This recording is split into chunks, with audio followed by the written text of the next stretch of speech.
오늘 부활주일인데요. 부활주일 예수님 무덤문을 열고 살아나신 날을 기념하는 주일이에요. 저는 평소에 생각하기를 사실은 물론 성탄절이 있으니까 부활이 있을 수 있지만 비중으로 따지면 그리스도인들에게는 성탄절보다 부활절이 훨씬 더 높은 비중을 갖고 있다 이렇게 생각을 해왔습니다.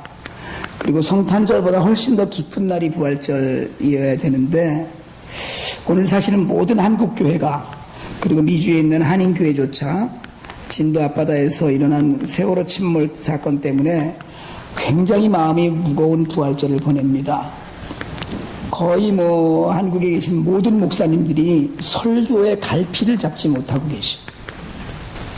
모든 성도들이 어떻게 가야 되는가를 잘 모르고 있습니다. 구조된 174명 외에 오늘 아침에 보니까 사망으로 확인된 사람이 53명이 넘었고요. 그리고 여전히 250여 명의 실종자가 있습니다. 특별히 대부분 고등학생으로 알려진 실종자들의 가족들이 정말 무력한 아픔, 뭘 아무것도 할 수 없는 그런 아픔 가운데 할 일 없이 바다를 바라보면서 정말 그 아픔을 온 국민이 같이 나누고 있고요. 그리고 섣부른 위로도 저들을 감싸 안아줄 수가 없어서 살아 돌아오기를 소망하고 있지만 이제 시간이 너무 빨리 흘러서 삶에 대한 소망의 불이 꺼져가고 있습니다. 사실은 처음에 이 사건이 보도되었을 때 그냥 아이고 어떡하냐 너무 큰 사건이 났네 이런 정도였었거든요. 근데 시간이 흐를수록 자꾸 마음이 더 아파오는 거예요. 그리고 그 차가운 바다 속에서 아이들이 어떻게 하나 싶고요. 도대체 세상이 왜 이 모양인가 싶기도 하고요. 너무 화도 나고 마음에 슬픔이 가득해져서 뉴스를 안 보려고 하다가도 컴퓨터에만 앉으면 슬그머니 인터넷 뉴스를 찾습니다. 그 사이에 혹시 누구라도 살아서 구조되었다는 소식은 없나 하고요.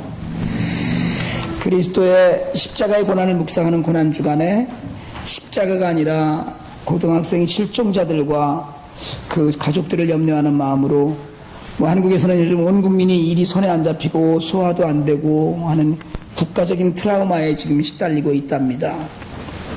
그 모든 일들이 사실은 어른들의 잘못된 대처 때문이고 갈팡질팡하는 정부에도 상당한 책임이 있다고 그렇게들 이야기를 하더라고요. 어린 생명들에게 정말 미안함을 이루 말할 수 없습니다. 그 와중에 또 구조된 교감 선생님 자살하셔서 정말 모든 사람들이 패닉 상태로 몰아넣는 뉴스였습니다. 그렇지만 한편으로는 또 오늘 우리가 주보에도 소개를 했지만 사망한 분들 중에 정말 자신의 자리에서 맡은 일을 다하고 남을 먼저 생각하면서 희생한 분들로 인해서 그나마 같은 슬픔이지만 정말 마음을 뜨겁게 하는 슬픔도 있었습니다. 요한계시록 21장에 하나님의 친히 저희와 함께 계셔서 모든 눈물을 그 눈에서 씻기심에 이랬거든요.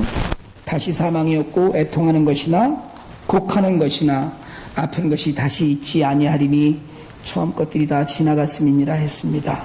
이 말씀이 우리 모두에게 위로가 되고 힘이 되기를 원합니다.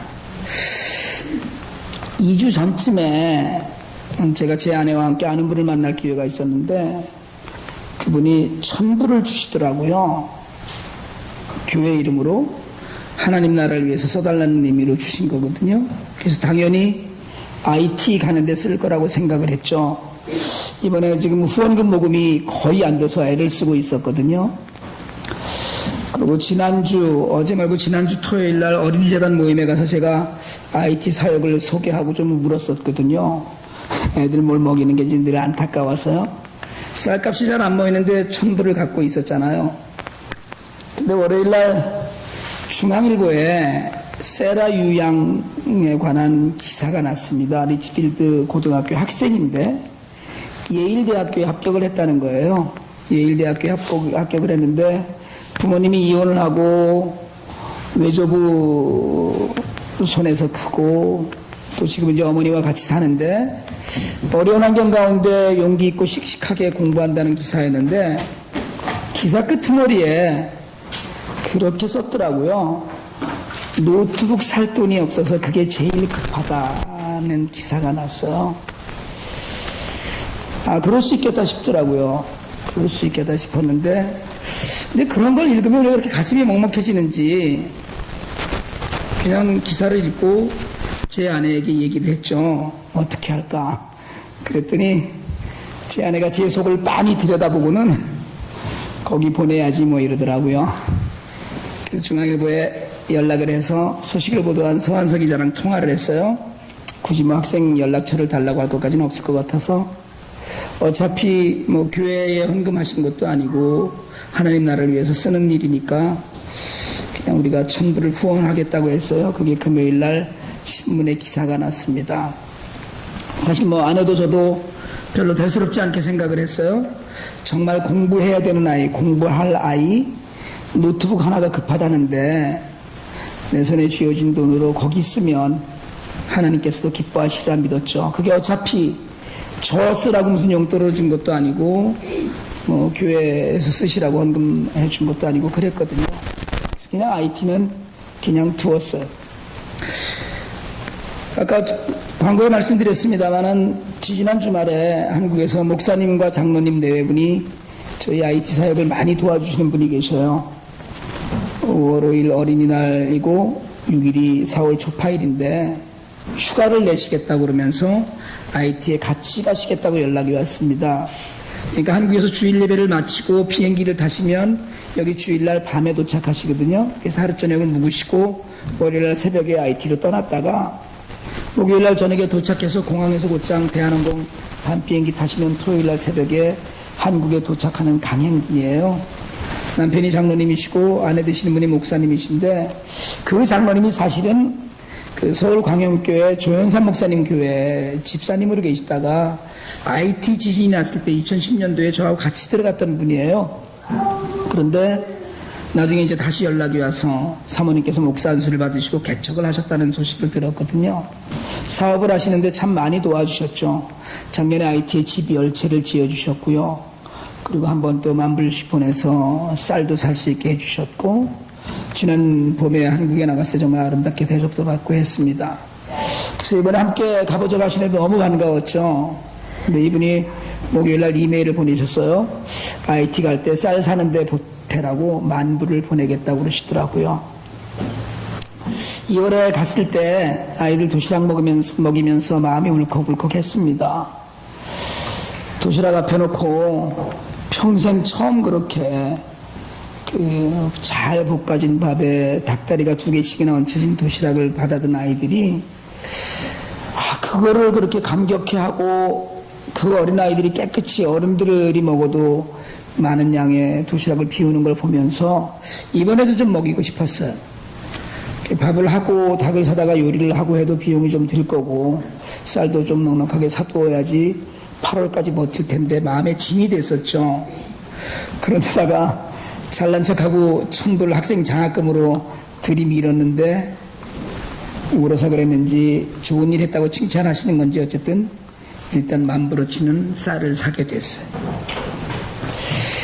하나님께서 원하시면 정말 아픔을 가진 자들의 눈물을 반드시 닦아주신다고 저는 믿습니다. 신실한 하나님의 자녀로 살면 하나님의 위로와 격려가 반드시 있다고 저는 믿습니다. 오늘 우리가 읽은 본문과 설교 제목은 이번 고난주간을 지나면서 세월호 사건을 겪으면서 묵상하는 것이에요. 그런데 설교 본문과 제목을 정해놓고 말씀을 묵상하다가 이게 어디서 많이 본 것 같다는 생각을 했어요. 남의 설교를 내가 지금 베끼고 있나 이런 생각이 들 정도로. 그래서 찾아봤더니 제가 2년 전에 늘 푸른 교회에서 부활절날 했던 설교 본문의 그 제목이더라고요. 근데 생각이 그때는 무슨 생각으로 이런 본문과 제목을 뽑았을까? 부활절에 인용하는 많은 본문들이 있잖아요. 지금 우리에게 위로가 필요한 시간인데, 믿음이 필요한 시간인데, 그때도 그랬구나 하는 생각을 했어요. 그때도 우리가 위로가 필요하고 우리 안에 슬픔이 가득한 생명들이 너무 많았구나. 우리 삶에 여전히 변하지 않는 슬픔과 고난과 아픔이 여전히 있구나. 그러니까 시간이 흘러도 여전히 우리는 위로받아야 할 일들 사이에 둘러싸여 있구나라는 생각을 했습니다. 여러분, 진실한 주님의 위로를 받는 사람은 주님 안에 머무르는 사람이었습니다. 오늘 본문 말씀처럼 최초로 주님의 부활을 몸소 겪고 그것을 전한 막달라 마리아는 우리가 마태복음 묵상하면서 말씀을 나눴듯이 아리마대 사람 요셉이 주님의 장사를 치르고 주님을 자신의 새 무덤에 모실 때 그 무덤 밖에 앉아서 하염없이 무덤을 바라보고 울었던 여자예요. 주님이 무덤 안에 갇히셨다는 거 그거 하나 때문에 이제 돌아가시고 찢기시고 다 고난당하시고 돌아가셨다는 것 때문에 그 눈물을 쏟았던 그런 여인이었습니다. 많은 제자들이 다 도망갔어요. 죽음으로 충성을 맹세했던 모든 자들이 다 도망갔지만 막달라 마리아는 주님 무덤 앞에서 그 무덤을 바라보면서 울었어요. 제가 이 말씀을 묵상하면서 지금 진도 앞바다의 항구에서 바다를 바라보며 울고 있을 부모님들을 생각했었습니다. 누가복음 8장 2절에 보면 막달라 마리아는 원래 7 귀신이 들었던 여자였어요. 주님이 귀신을 쫓아내준 사람이었거든요. 그러니까 주님을 만나서 육체적으로 정신적으로 질병에서 깨끗이 고침을 받고 정상적인 사람이 되었어요. 영혼이 자유를 얻었어요. 귀신으로부터 해방된 사람이에요. 얼마나 감사한 일이에요. 그래서 그 이후부터 예수님을 따라다니면서 제자들을 도와주고 예수님을 좇는 무리들을 섬겼어요. 자신의 소유를 내서 섬기고 그리고 새 인생을 시작했던 여인이에요. 그런데 이 여인이 그렇게 사랑하고 자신의 모든 것으로 여겼던 주님이 돌아가신 거예요. 내 모든 것으로 여겼던 다 무너졌어요. 이번에 세월호 사건에서 너무 마음 아팠던 것이 대부분의 가정의 자녀들이 하나씩이었다는 거예요. 그 하나가 죽었어요. 여러분, 인간이 잊지 못하는 너무나 많은 그 상처 있는 것들이 있지만 하나님이 인간에게 주신 은혜 중에 가장 큰 은혜는 뭐냐면 잊는 겁니다. 잊을 수 있는 것. 망각이 가장 큰 은혜예요. 여러분, 우리가 잊지 못하고 모든 것을 다 늘 머릿속에 갖고 산다면 정말 미쳐버릴지 몰라요. 근데 잊어져요. 다 잊어집니다. 그런데 사람이 평생 잊지 못하는 슬픔이 있다고 그래요. 그게 자식이 먼저 죽었을 때랍니다. 그래서 다른 모든 이들은 다 땅에 묻지만 자식은 가슴에 묻는다고 그러거든요. 그러나 막달라 마리아에게는 자식이 죽은 것보다 더 아픈 사랑, 극적인 사랑을 맛보았고 내 삶의 모든 것을 새롭게 해주신 분이 돌아가셨어요. 오늘 이 부활의 아침에 우리에게는 사랑의 고백이 있기를 원합니다. 주님만, 주님 한 분만, 주님으로 인하여서 주님을 우리가 사랑한다는 고백이 있기를 원합니다. 여러분, 정말 주님을 만나서 내가 회복되고 치유받고 새로워져서 주님을 사랑하기 시작한다면, 그 주님이 돌아가셨다면 우리도 그랬을 것 같아요. 안식 후 첫날 아침 일찍 향유를 가지고 갔어요. 썩어가는 시신에 발라서 냄새를 조금이라도 없애고 그것으로 섬기고 싶었어요. 근데 시신이 없는 거예요. 동굴문은 열려있고 예수님의 시신이 도적 맞은 줄로 생각했습니다. 무덤 밖에서 울고 있었어요. 오늘 이 울음은 그냥 작은 울음이 아니고 대성통곡하는 울음이에요. 그런데 슬퍼하고 통곡하는 울음 가운데 주님이 찾아오십니다.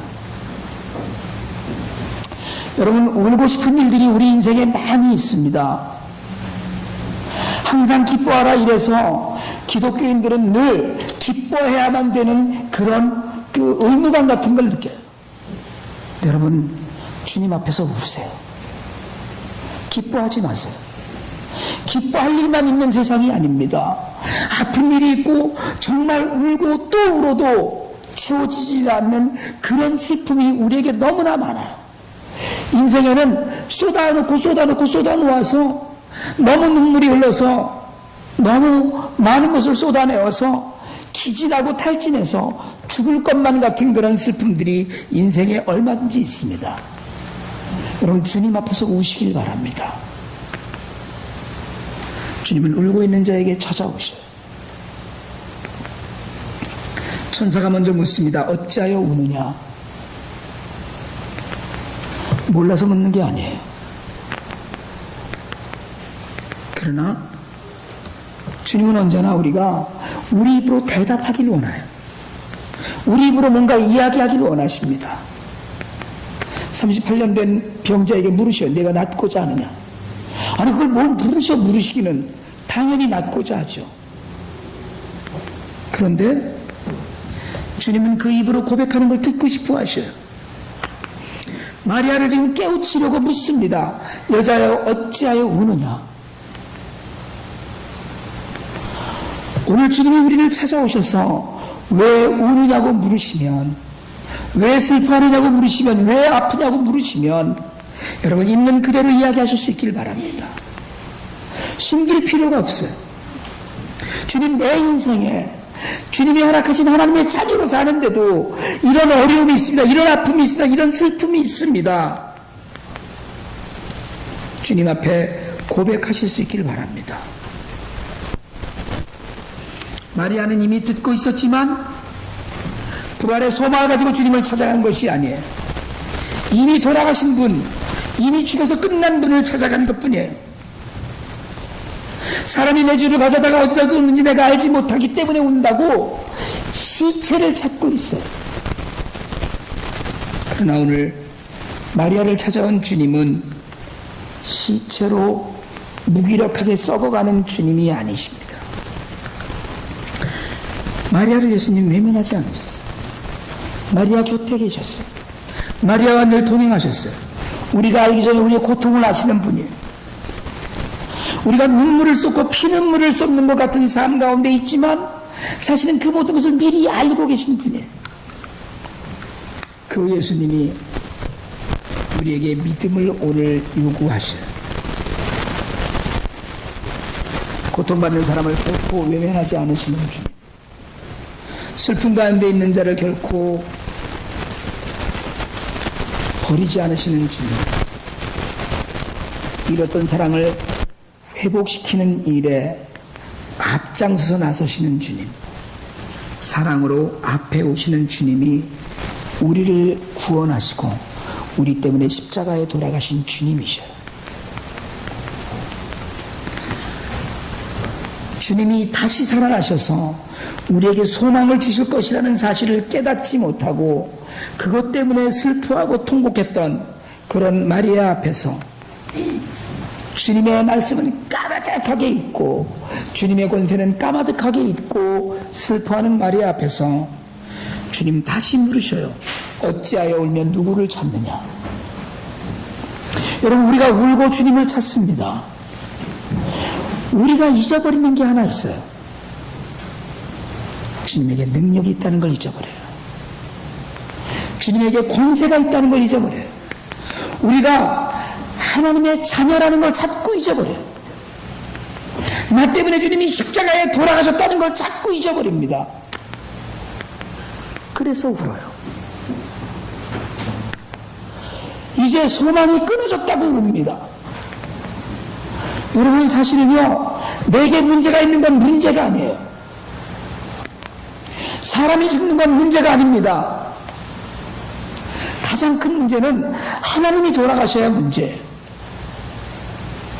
하나님 돌아가시 않으셔요. 가장 큰 문제는 주님이 돌아가셔야지 문제예요. 그러나 주님은 부활하셨어요. 우리가 고난당하고 있을 때, 실망하고 있을 때, 가슴 아파하면서 상처 가운데 신음하고 있을 때 우리의 이름을 부르면서 찾아오시는 주님을 만나시길 바랍니다. 그분이 위로하시고 능력을 부여주시고 힘을 주실 분이에요. 주님 분명히 말씀하셨어요. 나는 부활의 생명이니 나를 믿는 자는 죽더라도 살겠고 살아서 나를 믿는 사람은 영원히 죽지 않을 것이다. 주님이 물으신 말씀이에요. 그런데 우리는 죽을 것처럼 울어요. 지금 죽을 것 같은 일이 있다고 울어요. 부활하신 주님의 음성을 들을 때 그런 마리아는 공포를 느꼈어요. 그러나 이제 평강을 얻을 수 있습니다. 누구도 위로해 줄 수 없는 절망 속에서도 부활하신 주님을 통해서 위로받을 수 있어요. 여러분, 무슨 말로 우리가 누구를 위로하겠어요? 우리가 세월호에 타서 깊은 바다 차디찬 물속에서 이미 소망의 불이 다 꺼진 그런 생명을 앞에 두고 바닷가 항구에 앉아서 할 일 없이 바다를 내다보는 그 유가족을 우리 입으로 위로할 수 없습니다. 그러나 여러분, 생명이 있는 자는 살아서 그리고 죽은 자는 부활로 돌아오는 소망이 우리에게 있어요. 세상의 모든 일 다 이해할 수 없습니다. 저도 하나님의 일을 이해하지 못하는 게 너무나 많아요. 성경에도 이해하지 못하는 부분들이 있어요. 그렇지만 우리에게 있는 것이 하나 있어요. 우리에게 믿음이 있습니다. 살아있는 자에게 소망이 있듯이 죽음 뒤에도 소망이 있고 위로가 있습니다. 세상에는 우리가 알지 못하는 숱한 일들이 있어요. 세상에 과학이 그렇게 발달했는데 그 큰 비행기 하나 찾지 못하고 바다에 빠진 배 하나 건져 올리지 못해요. 인간은 능력이 없지만 주님은 능력이 있으신 분이에요. 그분이 우리를 위해서 스스로 고난을 당하고 아픔을 당하셨어요. 그분이 우리를 위해서 찢어지고 피 흘리고 십자가에 못 박히고 가시관을 쓰시고 그리고 마침내 숨을 거두셨어요. 부활하셔서 승리의 소망을 주셨어요. 여러분, 우리가 이제 그만 울어야 될 이유가 여기 있습니다. 오늘 울고 싶은 심령에게 말씀하셔요. 그만 울라고. 내가 이렇게 살았으니까 죽어도 살겠고 살아서 믿는 자는 영원히 죽지 않을 것이라고 주님 오늘도 우리에게 말씀하셔요. 주님이 다 감당하셨잖아요. 그가 찔림은 우리의 허물을 인함이요 그가 상함은 우리의 죄악을 인함이라. 그가 징계를 받음으로 우리가 평화를 누리고 그가 채찍에 맞음으로 우리가 나음을 입었도다. 다 해주셨는데 우리가 인생을 살면서 겪는 아픔 때문에 우리가 더 이상 울지 않아야 합니다. 우리의 눈물을 닦아주시려고 그 고난을 당하셨어요. 주님 앞에서 모든 사람들이 눈물을 그치게 되길 원합니다. 주님 앞에서 모든 이들이 소망의 기쁨을 나누게 되길 원합니다. 세월호에 승선했다 희생된 분들에게도 그들의 가족들과 동료들에게도 주님의 부활이 이제 꺼져가는 소망의 불씨를 살리는 일이 되길 원합니다. 우리에게도 살다 보니까 어찌할 수 없는 아픔에 눈물을 흘리는 시간을 보내는 우리에게도 주님이 오늘 물으시길 원합니다. 어찌하여 우느냐? 여러분, 이제 믿음을 갖고 확신을 가지시길 바랍니다. 천국의 소망으로 채우시길 바랍니다. 반드시 승리할 겁니다. 반드시 이기게 하실 줄 믿습니다. 이 소망의 은혜가 오늘 우리에게 위로로 능력으로 찾아오신 주님으로 인하여서 우리 삶에 넘치기를 주님의 이름으로 축원합니다. 기도드리겠습니다.